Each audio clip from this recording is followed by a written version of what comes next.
Good morning, everyone. It's Robert from On My Turntable. Hope you're having a great morning this morning. It is Sunday morning. As always, a coffee kind of morning. Hope everyone's doing well. I had a lot of trouble doing this video for some reason. I've had started it like 4 times. I don't know why. I get pop-ups. I mince my words. I start coughing. That whole, I don't know. Maybe it wasn't meant to be, but I'm going to go and struggle through it anyway. So there's been so many great bands releasing albums this year.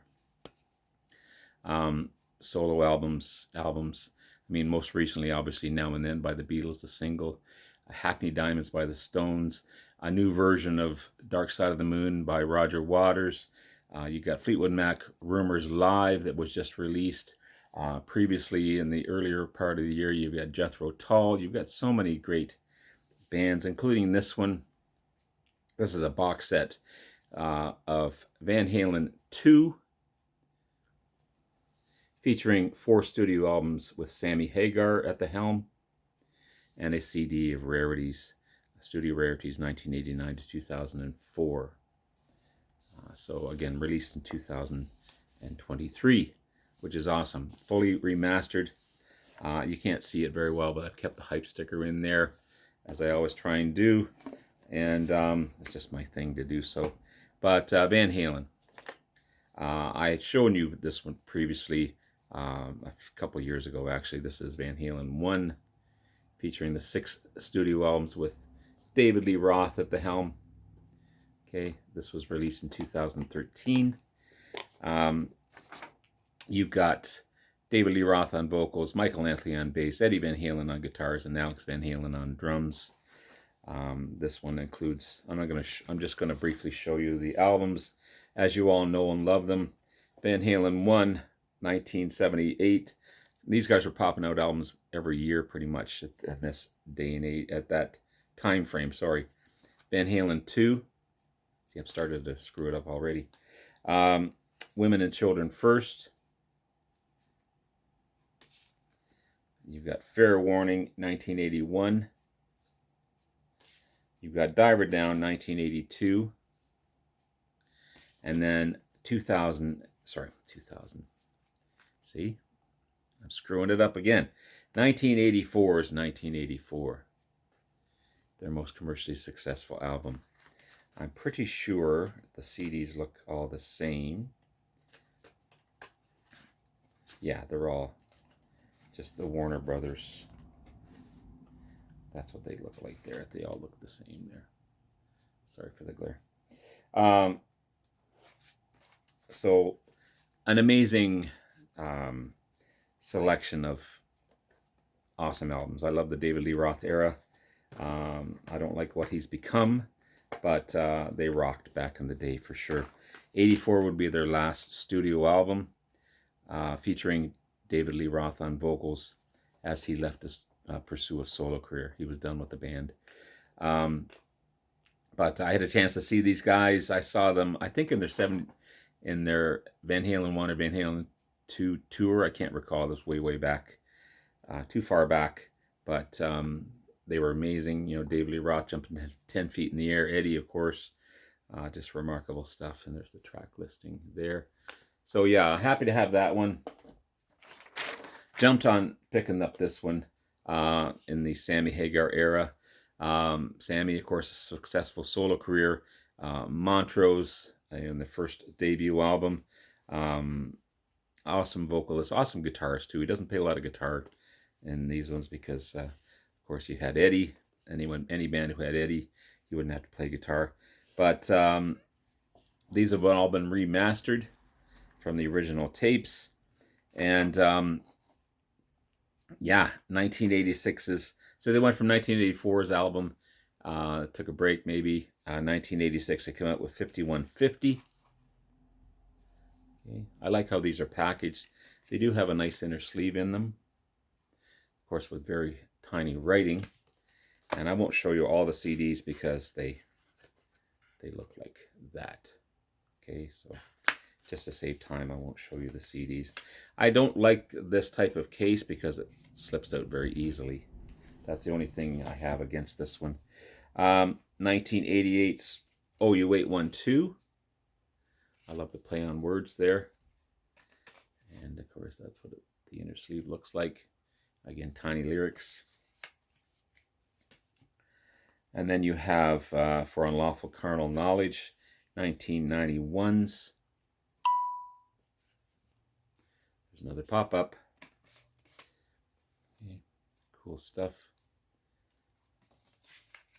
And then Balance, 1995. So it was a bit of a stretch between For Unlawful Carnal Knowledge and Balance.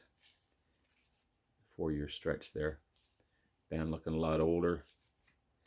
And Balance would be the last studio album featuring Sammy, as well as Michael Anthony's role was a little diminished. He was only on a few tracks. And then we have a CD of rarities, studio rarities from 1989 to 2004. Okay. Just a black inner sleeve. I think the CD looks a little different. Okay. So on the rarities, you've got Apolitical Blues, Balach It the Rhythm, Crossing Over, Respect the Wind, Human Beings, It's About Time, Up for Breakfast, and Learning to See. So 5150, Good Enough, Why Can't This Be Love, Get Up, Dreams, Summer Nights, Best of Both Worlds, Love Walks In, 5150, and Inside.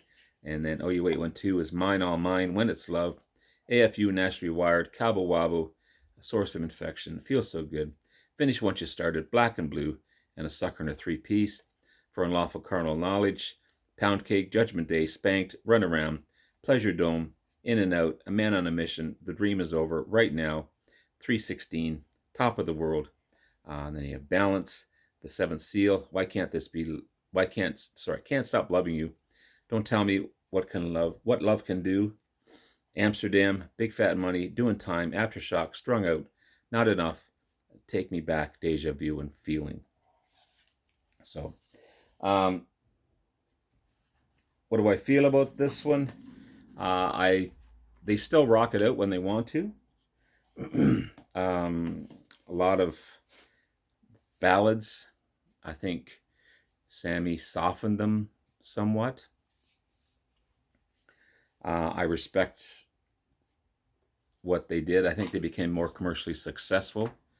For example, the last one, Balance, was the last one to feature Sammy, but it became triple platinum, #1 seller. The Seventh Seal, the first track on the album, was nominated for Best Rock Performance.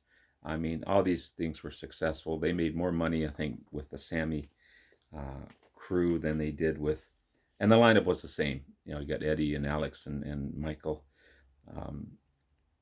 But I don't know, which one do you prefer? This one rocks. This one's awesome. More commercially successful. I like both.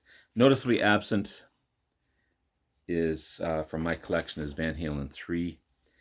Their 11th studio album, Gary Sharon from Extreme. Also be the last to feature Michael Anthony as he put out of the band. And 2012's A Different Kind of Truth with David Lee Roth back in the studio. And Wolfgang Van Halen, Eddie's son, on bass, replacing Michael Anthony. I don't have those two albums. I probably won't get those two albums. But there you have it, guys. There's Van Halen 2. Let me know in the comments below what you think between the two bands. I love everything on here.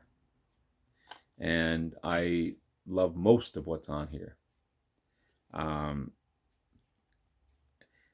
They're became quite poppy, but at the same time, they could rock it out when they want to. But a more successful version of Van Halen. But I'm happy to have both in my collection. So there you have it, guys. Have yourself a great rest of the day. I'm glad I got through that as I struggled through.